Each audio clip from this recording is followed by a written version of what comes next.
Manufacturers are launching electric cars left, right and center. So what is Honda actually doing with a proper hybrid in a mass market sedan? Is Honda actually playing a bigger game, and is a proper hybrid a better bet than an EV or vice versa? Well, let's find out.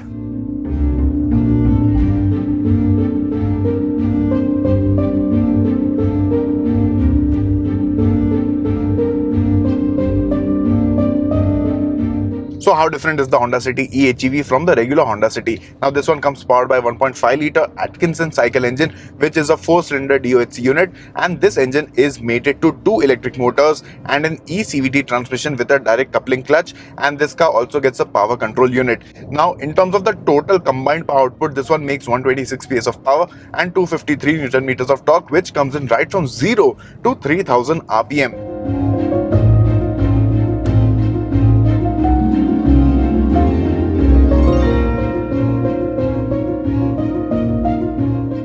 Now, the Honda City eHEV gets 3 different driving modes. You get an EV mode, you get a hybrid mode, and you get an engine-only mode. The EV mode is applicable from 0 to 40 km per hour, in which the car runs at city speeds purely on the battery, and this is a very silent and smooth affair. The second mode is the hybrid mode, in which the electric motors send power to the wheels and the engine acts as a power generator. The switch from the EV mode to the hybrid mode is actually very smooth and seamless, and you just cannot feel it, but you can have a look at it on the instrument cluster, which shows the mode in which the car is running. If we talk about the engine only mode, in that mode obviously it is the engine which powers the wheels, it runs at high fuel efficiency, and the motor offers a peak power boost.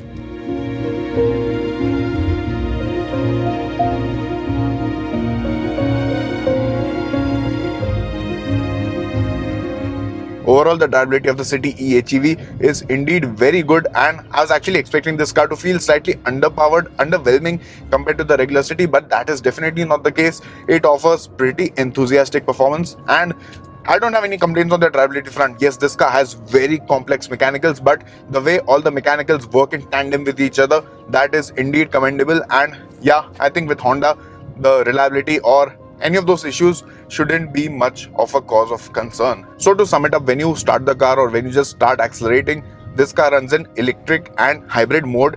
When you are cruising at low speeds, this car again runs in EV and hybrid mode. When you're cruising at high speeds, this car runs in engine and EV mode. And when you're accelerating, when you're doing some power acceleration, this car runs in the hybrid mode. And this car also has a braking mode or a deceleration mode.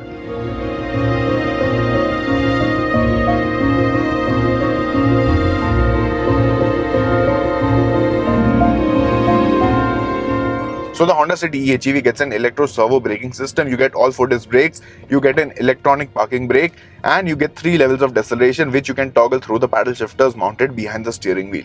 The transmission of the Honda City also gets a B mode. B mode stands for braking mode, and this mode has to be used when you are coming downhill. So when you're coming downhill, you slot the transmission into B mode and then use the steering mounted paddle shifters to decelerate the car, and in this way you do not have to use the brake pedals at all.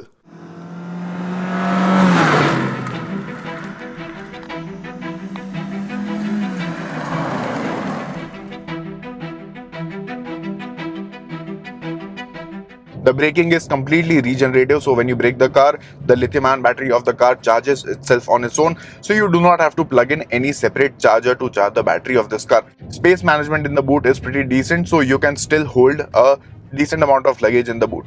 The Honda City Hybrid has a claimed fuel economy figure of 26.5 kilometers per litre, which is not just higher than many mass market petrol cars, but it is probably one of the highest in the entire automotive industry in India.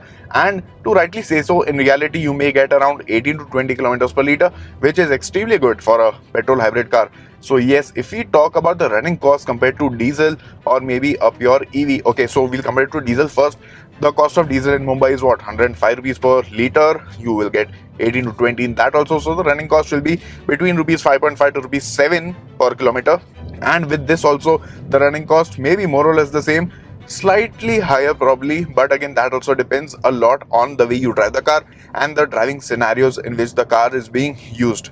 And if we compare it to a pure EV, well, a pure electric car will definitely offer very low run cost on a day-to-day basis. But the thing with EVs is that range anxiety is definitely real, because on the Honda City EHEV you will get a range of approximately 650 to 700 kilometers. Realistically, on an EV, on any mass market EV, basically in the same price bracket, you will get a range of maybe 200 to 250 kilometers at max. So if you want to do a long road trip from one state to another, or something of that sort, you will probably have to take multiple stops to charge the car. And then the issue arises that maybe if some charger isn't working, or if you just come across some slow charger, you will have to wait for a few hours, wait for the car to get charged, and then again carry on. So that issue is still present in our country. With a hybrid car, you don't have to face that issue. You just have to fill petrol, fill it, shut it, forget it. Yes, I agree, petrol is very expensive, but I think right now a proper hybrid is the most viable solution for sure.